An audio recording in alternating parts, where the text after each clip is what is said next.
alegrem-se e regozijem-se, porque grande é a sua recompensa nos céus, pois da mesma forma perseguiram os profetas que viveram antes de vocês. Vocês são o sal da terra, mas se o sal perder o seu sabor, como restaurá-lo? Não servirá para nada, exceto para ser jogado fora e pisado pelos homens. Vocês são a luz do mundo. Não se pode esconder uma cidade construída sobre um monte, e também ninguém acende uma candeia e a coloca debaixo de uma vasilha. Ao contrário, coloca-a no lugar apropriado e assim ilumina todos os que estão na casa. Assim brilhe a luz de vocês diante dos homens, para que vejam as suas boas obras e glorifiquem ao Pai de vocês que está nos céus. Pai querido, nós continuamos na Tua presença. Todo esse culto é para o Senhor, é para o louvor da Sua glória. E nessa hora, quando vamos meditar na Tua palavra, eu quero te pedir, revela a Tua presença aqui entre nós, que nós possamos sentir o Teu Espírito passeando aqui, o Senhor falando ao nosso coração, a nossa mente se abrindo, a nossa alma sendo tocada e tendo, Senhor, as visões daquilo que o Senhor preparou para nós. Fala conosco, é aquilo que oramos em nome de Jesus. Amém e amém. Jesus tinha acabado de começar o Sermão da Montanha, e ele começou o Sermão da Montanha com as bem-aventuranças, tá? E nessas bem-aventuranças ele estava ensinando para a gente que nós somos abençoados, abençoadores. É isso que ele estava ensinando. Somos abençoados, abençoadores.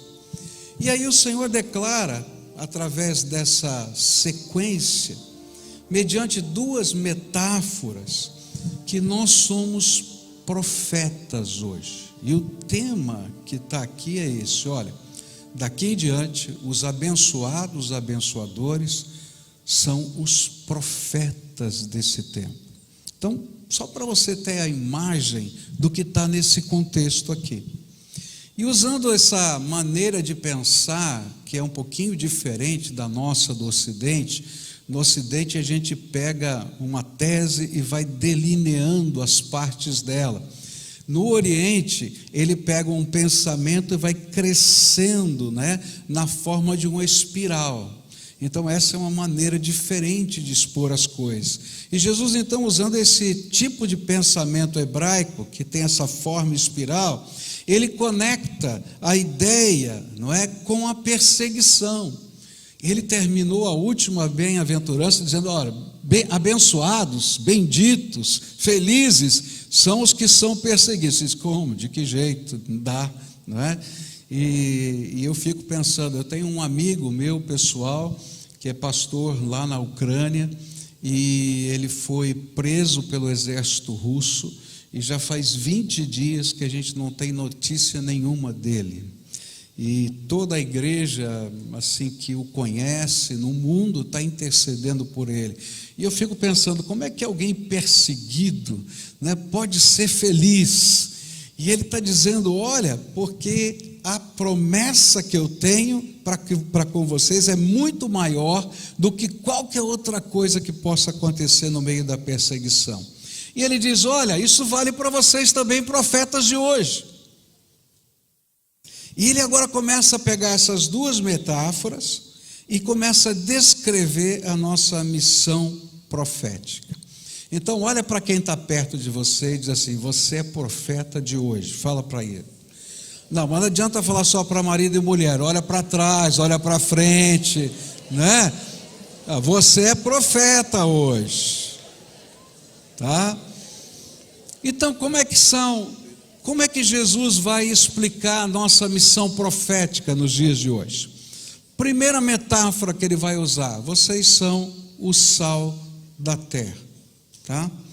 E Jesus desejava que os seus discípulos pudessem perceber que, assim como as propriedades do sal fazem com que ele seja único, Da mesma maneira, a missão profética que Ele nos delegou é única, não tem substituto para isso, né?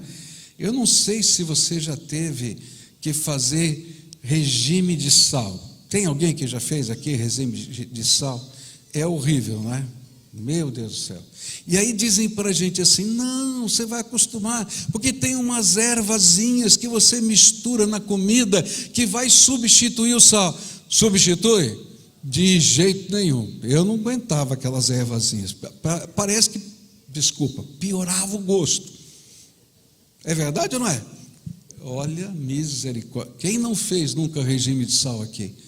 Aleluia. Levanta a mão para o céu. Dá glória a Deus. Olha, é ruim, eu garanto para você. Sinto muito se você tem que fazer, porque é ruim mesmo, não tem jeito, tá?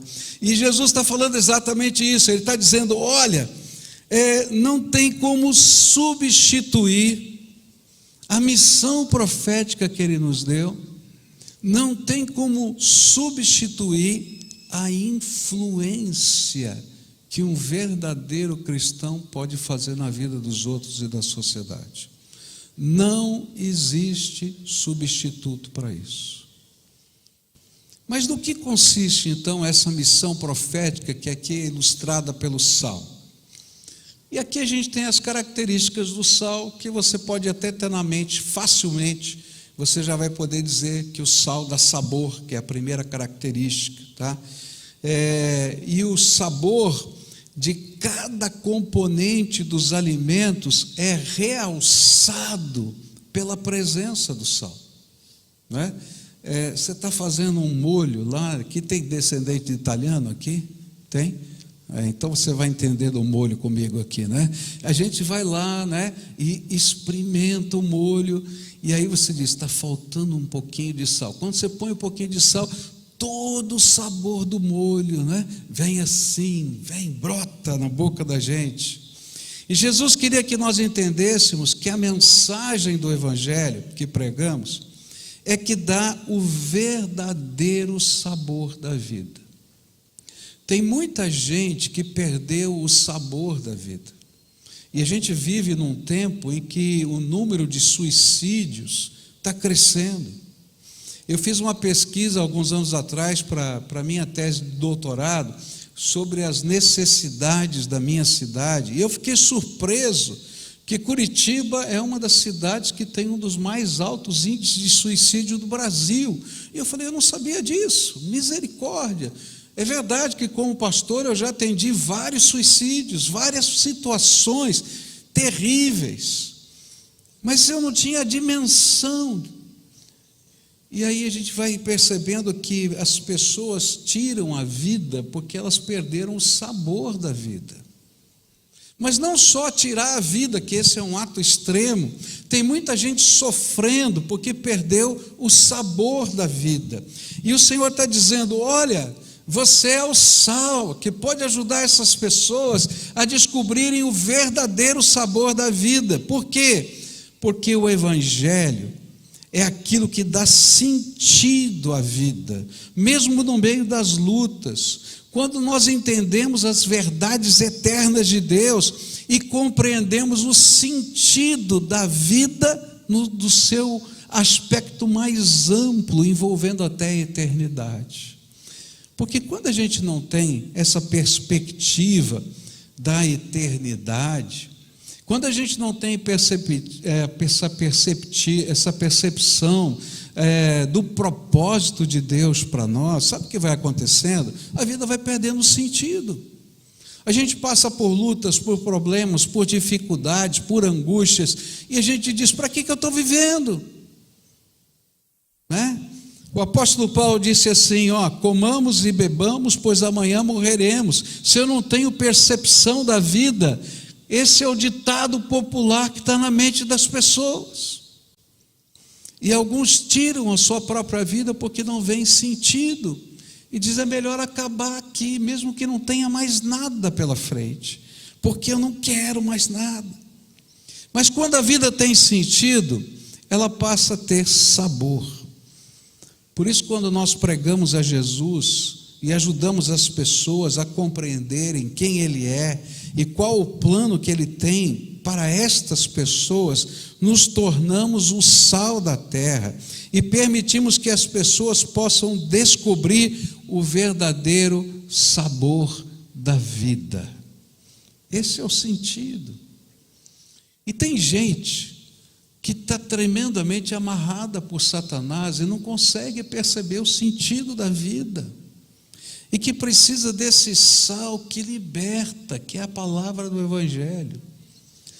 Algumas semanas atrás, num dos cultos da nossa igreja, nós temos um trabalho numa área bem carente lá da cidade, e nós estamos plantando lá um campus da nossa igreja, bem no meio daquela área carente. É um lugar de luta espiritual tremenda. Para você ter uma ideia, tem 3 facções criminosas naquele local, e as 3 estão em guerra contra umas com as outras, e o bairrozinho ali onde está aquela comunidade, eles não podem atravessar a rua, literalmente atravessar a rua. Se você mora aqui, se você atravessar a rua para o outro lado, você é morto, porque é dominado por essas facções. E a gente chegou lá, naquele lugar, e começaram a acontecer milagres que só Jesus faz, porque Ele dá sabor à vida.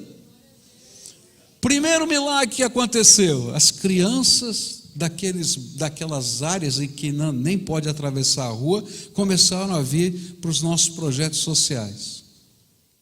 E aí tivemos que chamar os líderes: seus filhos estão aqui, vocês vão começar a fazer bagunça aqui?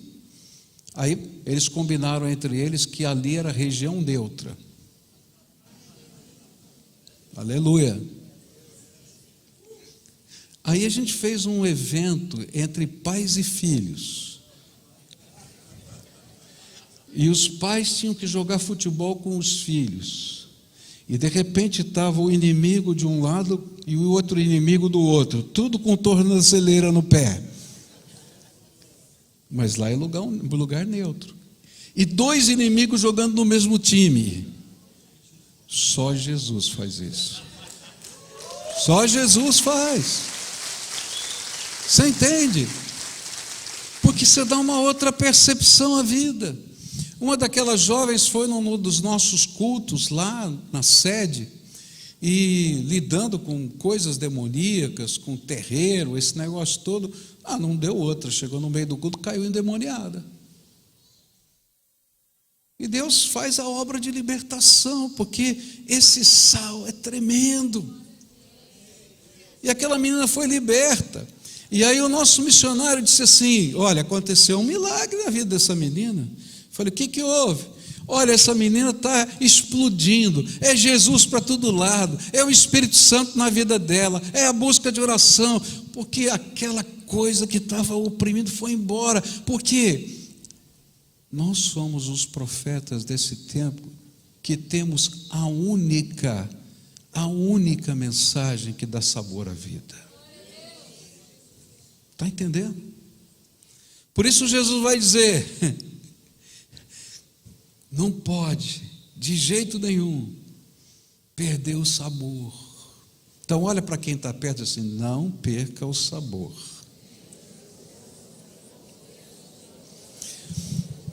Segunda coisa que está aqui é que o sal, ele é cura.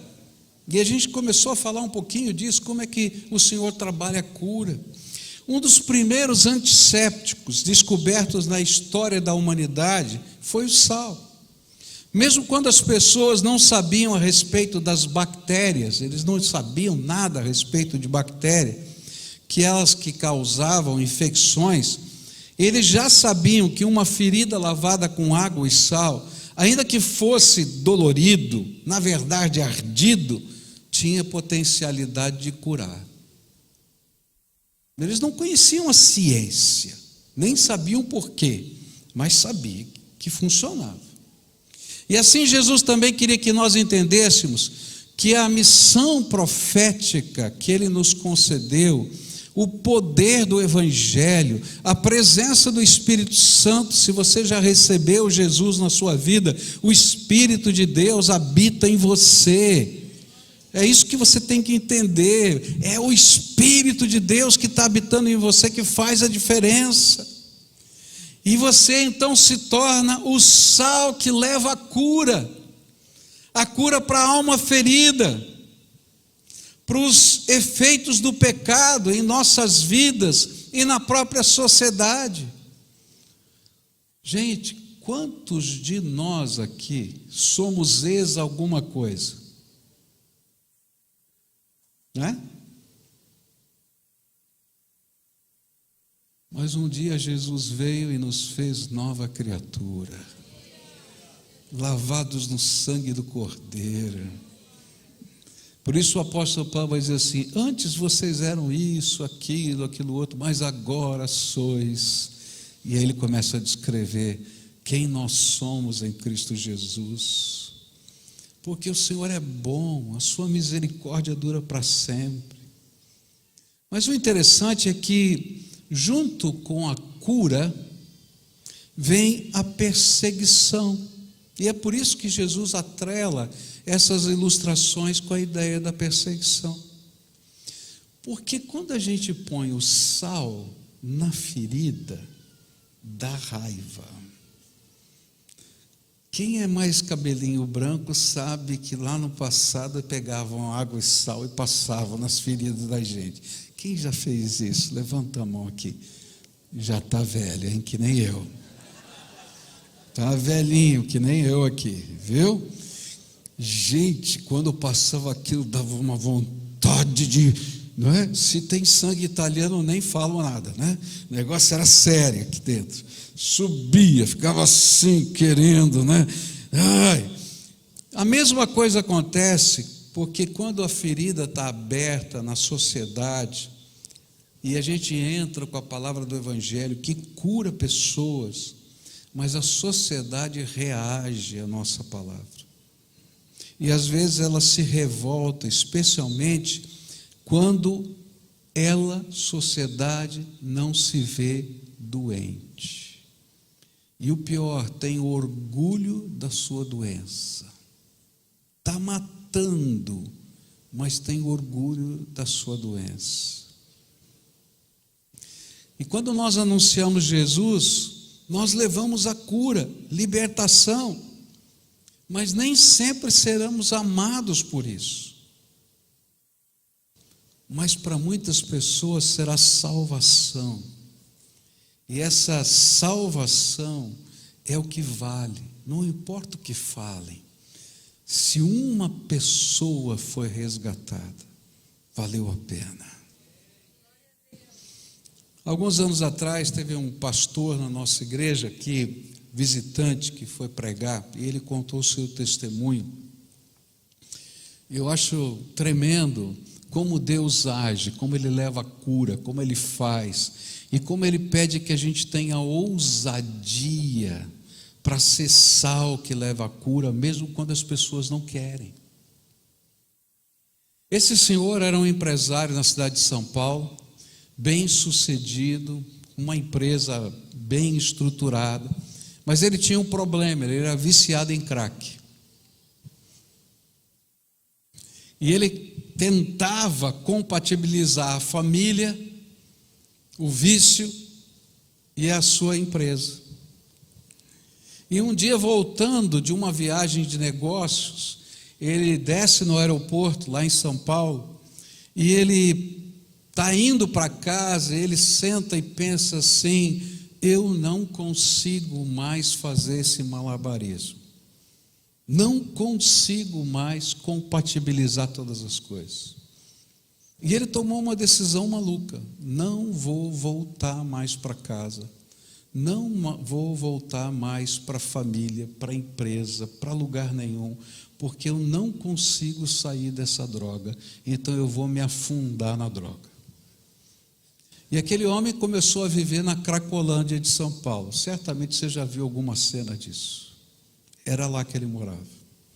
E a família não sabia nada dele, não tinha ideia, porque ele não avisou. E esse homem foi tido como desaparecido. 7 anos depois, ele foi dado como morto por decreto da justiça, para poder resolverem as questões, a família poder resolver as questões da empresa. E um dia uma senhorinha está atravessando uma das passarelas, não é? De uma grande avenida de São Paulo, cheia do Espírito Santo. E aquele rapaz está atravessando aquela passarela, carregando algumas coisas para vender, para poder comprar sua droga. E Jesus então a enche de ousadia, e aquela senhorinha segura na mão daquele moço e diz: moço, o Senhor tem um plano para a sua vida não acabou. Tem algo tremendo de Deus. Eu queria soltar da mulher, a mulher não largava. E eu vou orar por você, eu vou orar pela sua família, e a sua família vai encontrar você. E ele, mais bravo ainda, queria ir embora, e ela começa a orar.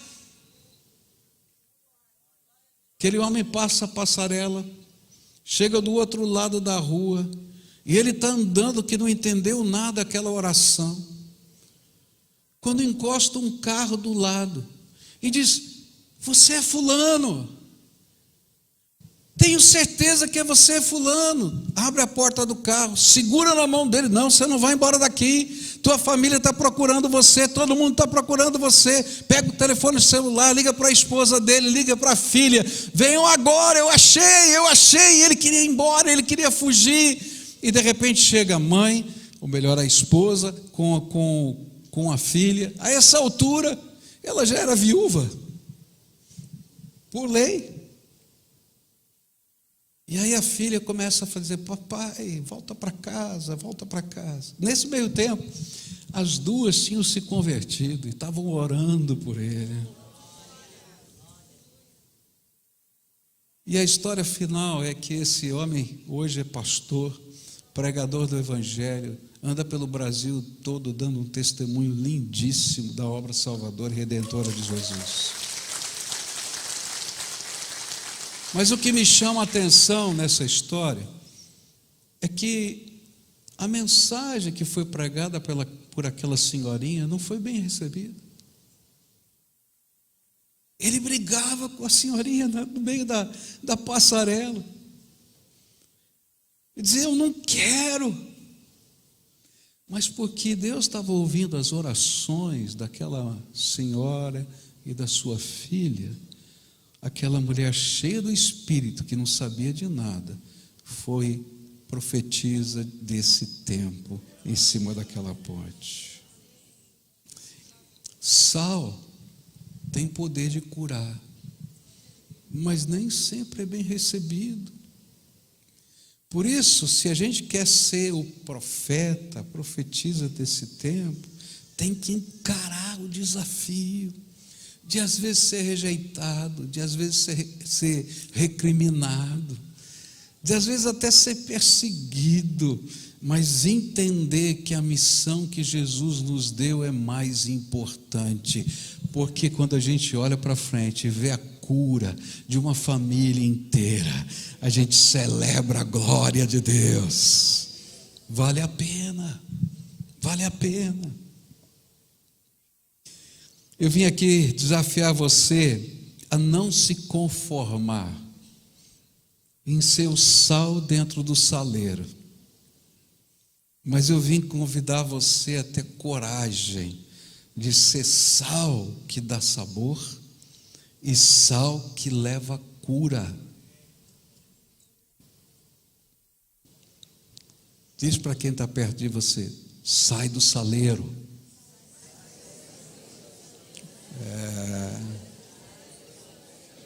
Terceira coisa, o sal tem o poder de preservar. Essa é a capacidade também do sal. Uma das primeiras técnicas de preservação da carne, dos peixes, foi salgar, não é? Então tem uma comida que eu gosto muito que chama-se bacalhau. né? Hoje já vende dessalgado, né? Você acha no mercado congelado, mas até pouco tempo atrás só conhecia bacalhau salgado. Carne salgada, aquela que vai na feijoada. Quando nós exercemos a nossa missão profética, não somente nós estamos levando cura, mas nós estamos impedindo que a doença, a podridão se instale na nossa terra. E ao fazer isso, nós impedimos que a sociedade, a cultura de uma época seja destruída pela sua podridão. E é isso que nós estamos fazendo quando afirmamos que há um certo e um errado, quando pessoas e a própria sociedade não vivem esse valor, e o caos pessoal e o caos social são instalados. Deus colocou sal. E uma das coisas bonitas que a gente estuda na história dos avivamentos, e eu fico impressionado por isso, porque na história dos avivamentos, quando a palavra de Deus é pregada, pessoas se convertem de verdade. Não é uma conversão de moda, não, né? Porque tem muita gente que está se tornando evangélico porque é moda ser evangélico. Mas eu estou falando gente regenerada, transformada, comprometida com Jesus. Essa gente transforma o lugar onde vive. Por exemplo, no avivamento, não é? No país de Gales, aconteceu um milagre na história. A história começa a dizer que os bares foram fechados, a criminalidade diminuiu surpreendentemente, e aí nasceram os quartetos, porque os policiais não tinham o que fazer, ficavam cantando nas esquinas. Estou falando sério. Você já imaginou? Que coisa linda. São os impactos. É possível, já aconteceu no passado, mas tem que ter sal fora do saleiro. E aí a gente começa a fazer diferença. Quando pregamos, há um conflito de valores. E aí é preciso aprender a hierarquizar esses valores que entram em conflito. Por exemplo, nós temos temas que são de hoje, que não se discutiam no passado. E a questão é, até onde vai a liberdade da mulher com o seu corpo e o direito à vida na gestação? Essa é a grande briga, são dois direitos fundamentais. Eu aplaudo o direito da mulher, ela tem todo o direito. Mas toda vez que você tem uma questão ética, você é obrigado a hierarquizar, que entra em conflito. Então a pergunta é, a vida não é maior que a liberdade de escolha? Você está entendendo o que eu quero dizer? Então o que eu faço? Para não ter que entrar nesse dilema ético, eu digo, vida não é vida a partir de tantos meses de gestação. Mas isso é um sofisma.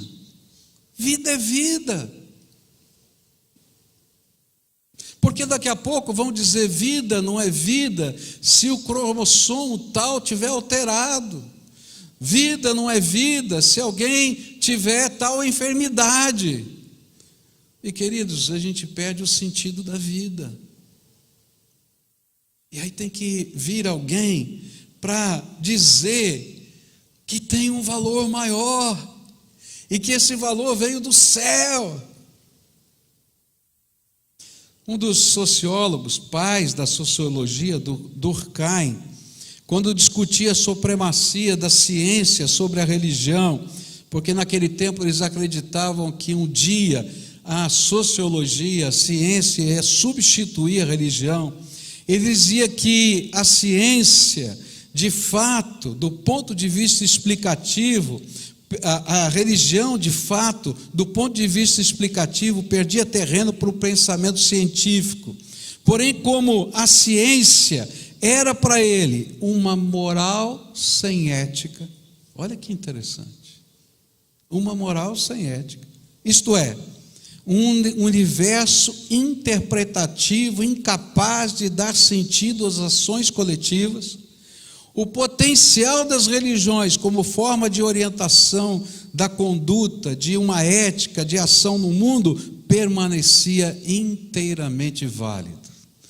O que ele está dizendo é que a ciência não explica tudo e não define todas as coisas. Que nós precisamos ter valores que se sobrepõem. E esses valores estão na palavra de Deus. Por isso, Deus, Jesus, nos fez o sal da terra.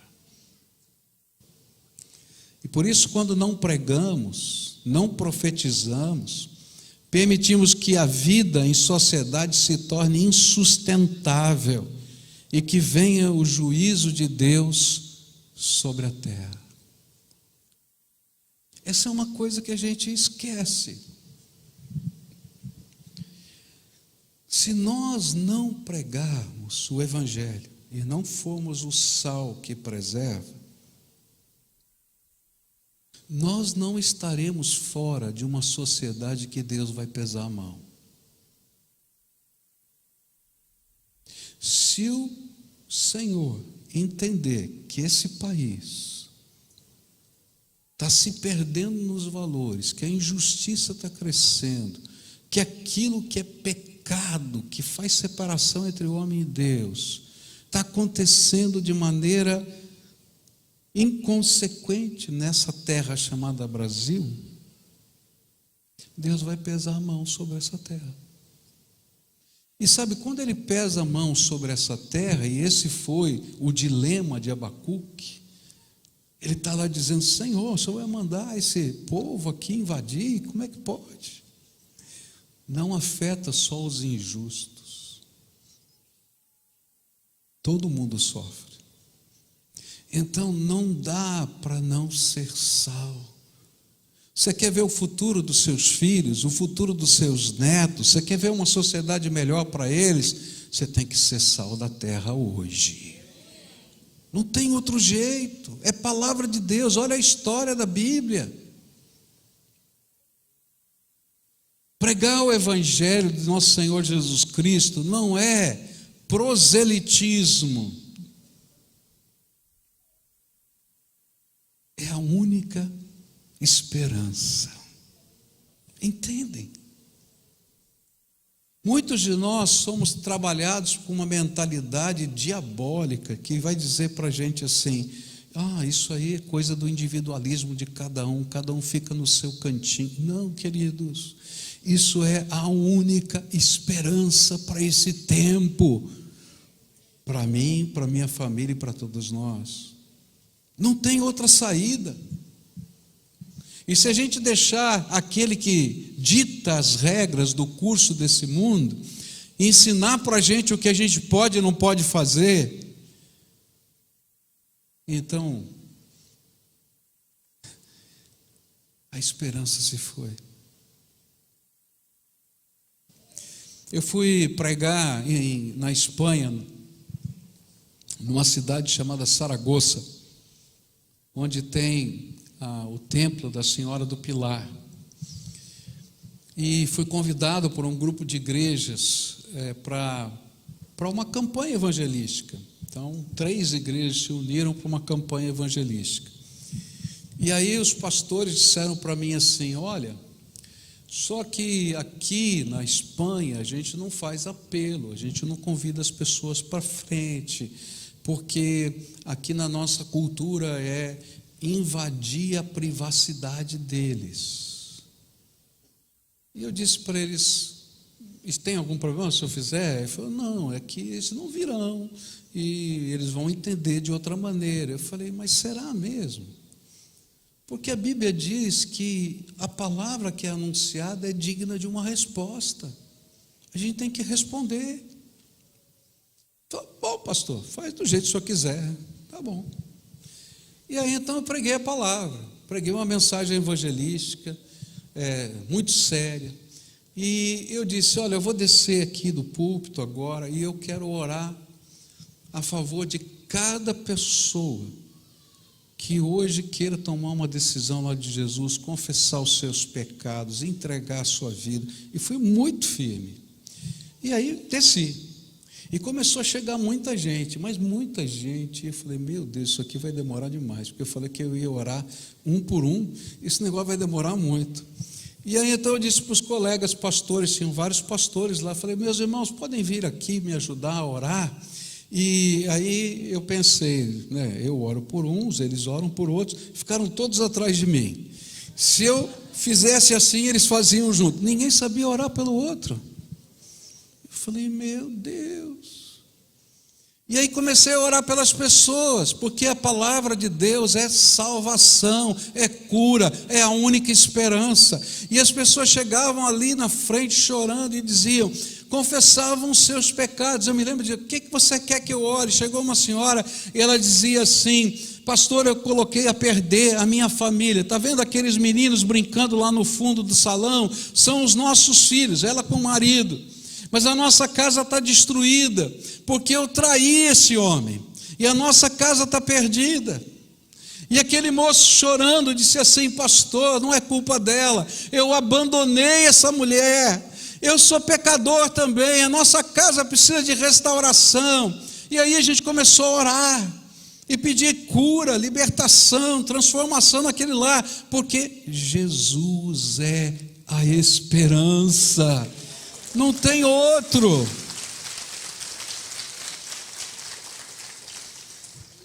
Terminou o culto e os 3 pastores sentaram do meu lado e disseram: o que aconteceu aqui? Eu disse: o evangelho foi pregado, não tem nada de diferente. O evangelho é o poder de Deus para a salvação de todo aquele que crê, é palavra de Deus. E a palavra de Deus diz ainda o seguinte, que quando a gente prega o evangelho, ele diz lá, Marcos, capítulo 16, ide por todo mundo, pregai o evangelho a toda criatura, e ele diz: e estes sinais seguirão. Os sinais de Deus acompanham aqueles que anunciam a palavra de Deus. Não é a sua capacidade de convencer os outros, não é o conhecimento teológico que você tem, é a presença do Espírito Santo na tua vida que faz diferença. E aí você vai com a tua fraqueza, e quando você começa a orar pelas pessoas, coisas de Deus acontecem. Você vai chamar do que for, mas é a presença do Espírito, e você tem que experimentar isso, querido. Agora, você só vai experimentar esses sinais de Deus quando você for o profeta desse tempo. Se você quer viver coisas extraordinárias de Deus, do poder do Espírito Santo, entre na missão. Não tem outro jeito, porque Deus não precisa de baterias para acumular sua energia, Ele precisa de fios que levem a energia até o outro. Então, se você for lá, Ele vai descarregar o poder dEle, e coisas extraordinárias vão acontecer. Eu me lembro de uma vez que alguém me pediu oração, e eu fui lá orar por essa pessoa, e de repente um sentimento na minha alma, sabe aquele negócio, não ouvi voz, não vi nada, não tive visão, é só um sentimento na minha alma. E eu fiz uma pergunta, e eu disse: olha, estou sentindo isso, tem alguma coisa acontecendo nessa área da tua vida? Aquela pessoa desabou: nossa, o que está acontecendo? Nada, o que está acontecendo? Fala você, porque Jesus quer ministrar na tua vida. São assim as coisas. Quando a gente entra na missão, o poder de Deus se revela. Domingo passado eu estava me preparando para o culto, eu ia pregar no culto da noite lá na nossa igreja, e eu estava orando à tarde. E aí, quando eu estava orando, me veio à mente a lembrança de um rosto, de uma jovem, que toda semana senta assim, mais ou menos no terceira fila, e eu prego e vejo o rostinho dela ali. E eu não lembrava o nome da menina. Eu sabia que ela era líder de uma célula, mas eu não lembrava o nome dela, não sabia nada. Eu falei, meu Deus do céu, não tenho telefone, o que está acontecendo? Orei por ela. Segunda-feira, aquela coisa no meu coração, tem que buscar aquela moça. E eu falei para os pastores, olha, me ajuda, eu preciso localizar uma pessoa. Agora, é horrível, né? Quando você tem que descrever, olha, é uma pessoa mais ou menos assim, que senta ali em tal lugar. E aí um dia, será que é fulano? Será que é Beltrano? Eu falei, meu Deus, não é essa, não é aquela. E me mandavam foto, e mandavam não sei o quê. Eu falei, meu Deus, e foi a semana toda. Até que a minha secretária localizou, falou, é essa. Eu falei, é essa, oh, que maravilha. Aí ela me mandou a segunda foto. A senhora está com câncer, fazendo quimioterapia. Você olha, não é mais a mesma pessoa, tão diferente. E eu falei, agora entendi por que o senhor está querendo que eu ore por ela. Aí liguei para ela e falei, filha, aconteceu tudo isso aqui. Eu quero te pedir perdão porque eu não lembrava nem o teu nome. Mas eu estou ligando para dizer que Deus tem ouvido as suas orações. E ela disse, pastor, se o senhor ligou para mim, eu tenho certeza que ele está ouvindo as orações. No meio dessa confusão toda aí, não é? Mas é interessante porque quando você é sal, os sinais de Deus acontece.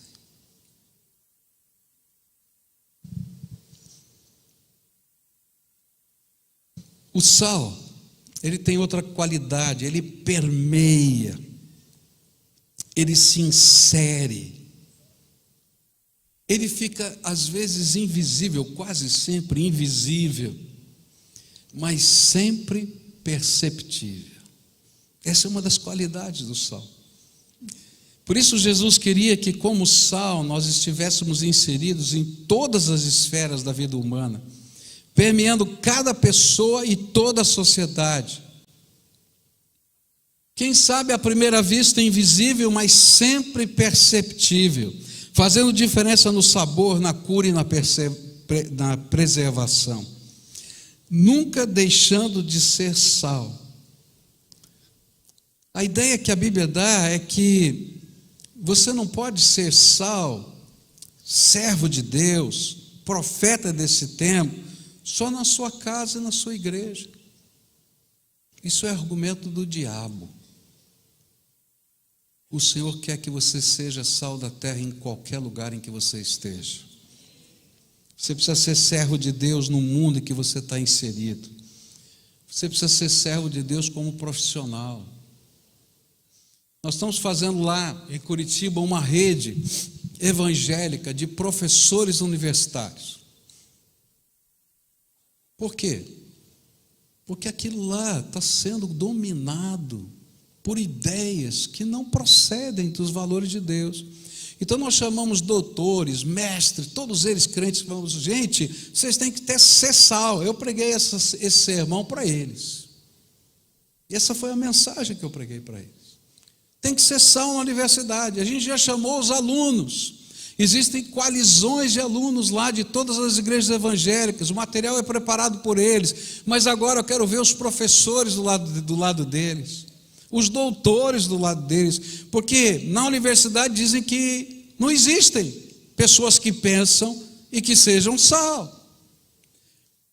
E começamos a fazer. E está crescendo, graças a Deus. Sal tem que permear tudo. Sal tem que estar no prédio. A gente tem uma campanha chamada 4K, Amor em Alta Definição. E nessa campanha a gente pede para você demonstrar amor de maneira simples, no seu prédio, no seu trabalho. E aí chegou uma família para se mudar num apartamento e eles estavam fazendo a mudança. E uma das senhoras da nossa igreja foi levar um bolo para o vizinho. E a pessoa sempre explica, olha, eu faço parte da igreja tal, E nós temos uma campanha de demonstrar amor. Você está mudando aqui, então eu só vim aqui para dizer para que você tenha uma vizinha, e eu vim aqui para demonstrar amor. E era uma família que estava passando por um momento muito difícil, tinha perdido bens, e tinha ido agora para um apartamento menor, tinha que vender a casa, um monte de situações difíceis financeiras. E quando chegou aquele bolo, aquela mulher disse isso, começaram a chorar. E eles disseram assim: sabe de onde eu sou? Eu falei: não, eu sou da mesma igreja que você.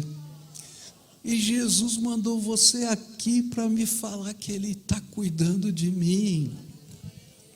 Gente, sal tem que estar fora do saleiro. Fala. Agora, quem é o sal? Eu, fala eu. É você. Seu vizinho, seu amigo, sua família. Por quê? Porque Jesus disse, numa solene advertência: não percam o sabor profético. E verso 13 diz assim: vocês são sal da terra, mas se o sal perder o seu sabor, como restaurá-lo? Não servirá para nada, exceto para ser jogado fora e pisado pelos homens.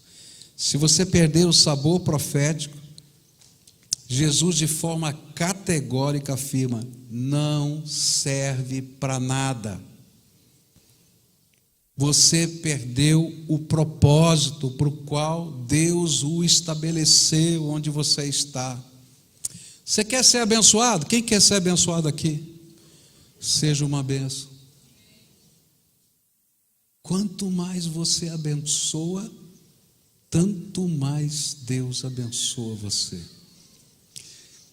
Essa semana a gente está recebendo a primeira leva lá na igreja de ucranianos que vieram fugidos da guerra, né, que não tem nenhuma família aqui no Brasil. E aí as coisas foram muito rápidas. Eu faço parte de uma organização internacional junto com vários pastores de várias igrejas evangélicas do mundo inteiro, e essas igrejas todas estão unidas nesse projeto, e muitas delas estão em Lviv, lá na fronteira, outras em outras cidades fronteiriças da Ucrânia, outras nas cidades que estão próximas dos países ali. E lá eles têm os centros de atendimento. Então a pessoa chega, não tem onde ficar, então pode dormir ali, tem alimentos, tem roupas e assim vai. E ali também, essas igrejas parceiras no mundo dizem assim: olha, nós podemos receber uma família, 2, 5, 10, tal. O Brasil, as igrejas aqui dessa nossa rede decidiram receber 300 pessoas, 85 famílias, tá? E aí esse é o nosso alvo. Como é que funciona isso? A gente recebe, traz de lá, paga as passagens de avião para vir para cá, hospeda numa casa onde eles vão ter identidade, não num quarto, coisa assim, porque tem muito abuso, como é mulher e criança, a gente não quer misturar, que eles tenham identidade, tenham um lugar para estar. E sustentamos por 1 ano cada família. Depois desse 1 ano, a gente vai oferecer a oportunidade de repatriar ou de trazer a família que ficou para cá e eles seguirem a vida. Esse é o nosso compromisso. E aí começamos a trabalhar e estamos aqui nos preparando para receber. Quando eu recebo um telefonema na terça-feira de um dos nossos líderes, e ele disse: Pascoal, o negócio é o seguinte, tem 31 que estão indo para o Brasil sexta-feira, estou mandando para a sua igreja. Eu falei: misericórdia. E aí? Falei: não, é que nós vamos organizar depois com as igrejas parceiras, com onde ficam eles, mas agora eles vão tudo para a sua igreja. Eu falei: tá bom, manda. Então tá bom, estou mandando aí. Tá. Daí eu liguei para a irmã nossa lá, a Marta, da área social, e disse: Marta, é o seguinte, está chegando 31 aqui para a nossa igreja. Quando, pastor? Daqui 2 dias. Aí ela disse: E quanto vai custar, pastor? Eu falei, não tenho a mínima ideia, se vira aí, começa a ver, tal, o que você pode fazer. E ela é uma alemã, assim, sabe, daquelas que tudo organizadinho. Então, para ela é uma coisa assim, que mexe com as estruturas. Pastor, daqui 2 dias você não sabe quanto vai gastar, como é que vai ser, tá? Eu falei, ô Marta, você não aprendeu nessa pandemia os milagres que Deus já fez? Então não se preocupa, vamos fazer o que Deus está mandando, porque quando a gente abençoa, é abençoado. Aí começamos a fazer, preparamos. Olha, eu sou orgulhoso aqui desse pessoal.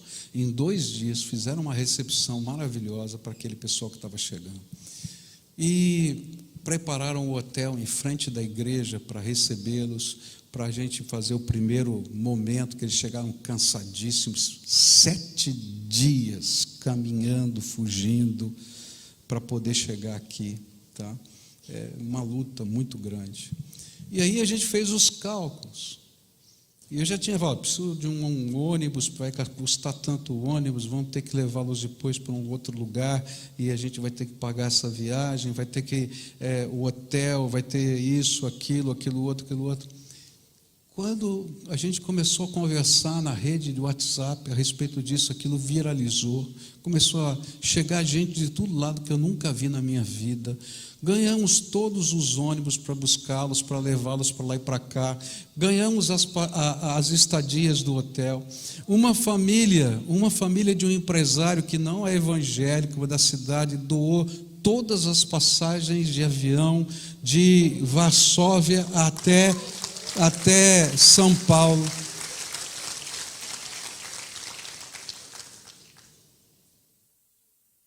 Ontem eu estava aqui, confesso, com o coração apertado, porque eles estavam todos lá. Aí essa senhora me mandou assim, pastor, dá uma olhada como está aqui. Nós temos lá 2 caminhões lá na igreja que fazem o trabalho social. Os 2 caminhões estavam numa praça da cidade que uma senhora organizou uma doação e trouxeram 2 caminhões cheios de doações, de tudo que você pode imaginar. Eu falei, Marta, ela falou assim, eu não tenho mais onde pôr, tem coisa até o teto, pastor. Eu falei assim, escreve para essa gente não mandar mais nada, por favor, escreve para não mandar mais nada. Agora o que eu preciso é de dinheiro para trazer os 50 que vão vir sábado que vem. Ela disse, o quê? 50 sábado que vem? Eu falei, se prepara aí que já estão vindo 50, eles vão chegar sábado de manhã e vão vir para Curitiba. Ela falou, Senhor, tenha misericórdia. Deus é bom. Deus é bom. Você quer ver a bênção de Deus? Entra na missão. Agora, sal que não tem sabor não presta para nada. Não tem propósito, não tem sentido. Algumas pessoas dizem assim, por que os milagres não acontecem? Entra na missão para ver como vai acontecer. Como coisas extraordinárias vão acontecer. Porque a obra de Deus não é um reality show para entretenimento. A obra de Deus é participar do poder dele para a transformação de todo aquele que crê. Bom, um outro dia o Tércio fala sobre a luz, que eu já falei demais aqui hoje. Só que a segunda metáfora é a luz, né? E ele vai dizer que a luz tem que ficar, não pode ficar escondida, que a luz tem que ficar no luzeiro e que ela não pode ser abafada, né? E aí você tira as suas interpretações aí para você mesmo. Mas eu queria orar com você nesse momento de encerrar essa mensagem, e eu queria pedir que você conversasse com Jesus uma coisa agora. Há muitos anos atrás, eu li um livrinho tremendo chamado Conhecendo Deus e Fazendo a Sua Vontade. Eu espero que alguns de vocês tenham lido esse livrinho, feito os exercícios dele. Mas havia um princípio ali tremendo. O princípio é aprender a pedir para Jesus mostrar para a gente onde Ele já está trabalhando e se apresentar para servir. Porque Ele dizia no princípio dele que ninguém busca Deus espontaneamente, mas é Deus quem busca primeiro. Então, quando a gente pede para Deus mostrar para a gente onde Ele está trabalhando, a gente já chegou atrasado, porque a obra já começou. Mas a gente vai ser as mãos de Jesus, a boca, os pés e assim por diante. E hoje eu queria pedir isso, que você tivesse a coragem de pedir para Deus te mostrar quem são as pessoas que Ele está trabalhando e Ele está chamando você para ser sal. Agora, presta atenção, isso é uma responsabilidade muito grande.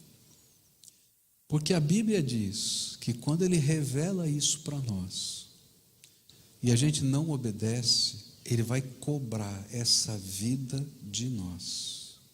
Está na Bíblia isso. Você está entendendo? Você só peça isso se você quiser ser sal fora do saleiro. E eu quero dizer para você, a gente vai ficando velho, de cabelinho branco, a gente diz, isso é para os jovens, tal. Querido, eu tenho batizado gente de 85, 90 anos, que foram ganhos para Jesus por gente idosa. Gente que quer ser sal. No reino de Deus não tem aposentadoria, só tem servos. É isso que a gente tem que viver. Você está entendendo? Tem alguém que o Senhor quer usar a tua vida para abençoar. Você vai dizer, mas eu não sei fazer isso. Sabe orar? Orar eu sei. Então ora por essa pessoa, vai lá e diz, olha, Deus colocou no meu coração orar por você. Minha esposa, antes de falecer, ela sentiu no coração de orar por uma vizinha. E ela pegou o telefone e ligou para a vizinha e disse, olha, Deus colocou no meu coração orar por você. E aquela mulher chorava tanto do outro lado e dizia, Deus mandou você orar por mim. E a gente teve a oportunidade de apresentar o Evangelho para aquela família, por causa dessa oração. Todos nós podemos fazer diferença na vida de alguém. Você concorda em orar assim? Então curva a tua fronte agora e começa a falar com o Senhor. Agora lembra, Deus vai pedir contas disso. É sério. É sério.